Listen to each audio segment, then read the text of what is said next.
আপনি কেন আসছেন? আমি এখনো বলি এটা আপনি প্রশাসনের প্রধান স্যার, আমি এখনো বলি এটা ভাঙা তাহলে আপনার উপরে কথা বলার কেউ নেই স্যার। আমি এখনো বলতে এটা ভেঙে ফেলাচ্ছেন কেন? আপনি চলে যাচ্ছে, আপনি কেন? আমি কি হাত দিয়ে ধরবো? হাত দিয়ে ধরবেন? আপনি তো শিক্ষক, আমি কি হাত দিয়ে ধরবো? এইগুলো আটকালেন কিভাবে? এভাবে কিভাবে আটকালেন? আমরা কোড আটকাই নাই, ছাত্র শিক্ষক সবাই এখানে যারা আছে এইটা কিভাবে আটকালেন? ধরো এগুলো আমরা পুরো হাত দিয়ে নাই, সবাই বাংলাদেশ যারা বাংলাদেশ আমার কথা শুনো, আপনারা না করে হাতে সাহস পায় এখানে এসে চিঠি করবেন, আপনারা না আসলে সাহস পায় ওরা কারা এটা ছড়াইছে এই গাড়ি ডিফাই করতে ওটা করতে অভিযোগ দাও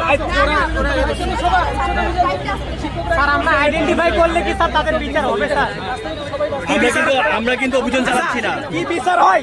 এই যে আমাদের প্রক্টর স্যারের কাছ থেকে ছাত্ররা পাওয়ার করে আমাদের প্রক্টর স্যারের কাছ থেকে দোকান নিয়ে গেল, আমরা লিখিত অভিযোগ দেবো, আর আমাদের প্রক্টর মহোদয় কি স্টেপ নেয় আমরা সেটাও দেখবো।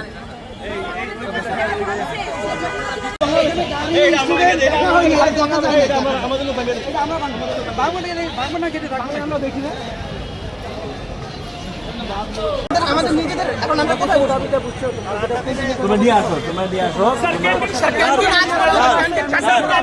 সাতটার পরে স্যার মনে হয় জেলখানা মতো আটকে রাখে সন্ধ্যায় 14 লাখ টাকা। আচ্ছা তোমরা এই পোস্ট অফিসে আসো, আপনারা স্যার নিজেরা বলতেন যে স্যার মানে আমাদের আপনাদের ছাত্র ছাত্র শিক্ষক আমরা তো সবাই একই। হ্যাঁ স্যার আমরা এসে আমরা যদি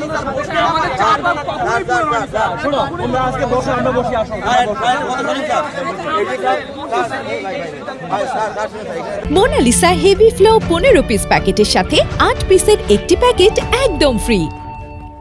আন্দাজ জায়গা ভিক্ষা করে খাই অঞ্জুদি আড়ি ভাঙ্গালা আঙ্গ পেট চলবো কে মান্ডসি গরিব এনে রুড়ি চাই চা চাই সকালে হলে চা রুটি চা খাই অন ভাঙ্গা গলাইছে অনন্ডা খামু কিভাবে সকালে না খায় থাকতে হবে অন পুলিশের রান্না বিচার চাইতে চাই।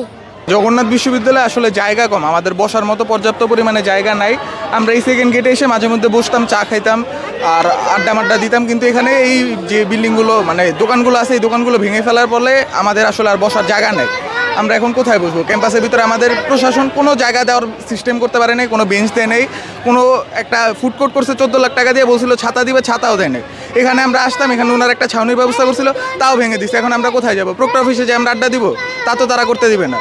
অর্থাৎ এই প্রশাসন কোনোভাবেই শিক্ষার্থী বান্ধব না। আসলে আমরা জগন্নাথ বিশ্ববিদ্যালয়ের আসলে নিজস্ব ক্যান্টিন আসলে এমন একটা খাবারদার, এই জায়গায় সব কিছু চাটা সব কিছু আমরা পাই, সারাদিন এখানে বসে থাকি। তো আমাদের এই চার দোকানগুলো ভাঙার পরে আমাদের এখন আসলে খুব সমস্যার ভিতরে আছি। এই দোকানগুলো আসলে না ভাঙাই ঠিক ছিল, কারণ স্টুডেন্টরা এখানে এসে অনেক সময় গাছের নিচে ছায়া বসে থাকে। এখানে আবাসিক ভবন নাই, যারা ওরা বসতে পারে না, ওদের ক্যান্টিন নাই, এখানে গাছের নিচে বসে চাটা খায়। এই দোকানগুলো কেন ভাঙলো? এগুলো তো আসলে ফুটপাত না, এটা ভার্সিটির এলাকা, এই জায়গা আসলে ভাঙাটা ঠিক হয় না। আমরা আসলে এটা দাবি জানাচ্ছি জোরো যে আরও যাতে তাড়াতাড়ি এই দোকানগুলো সবাই মিলে কার্যকর করে এই দোকানগুলো যাতে বসায়, এটাই আমাদের কাম্য।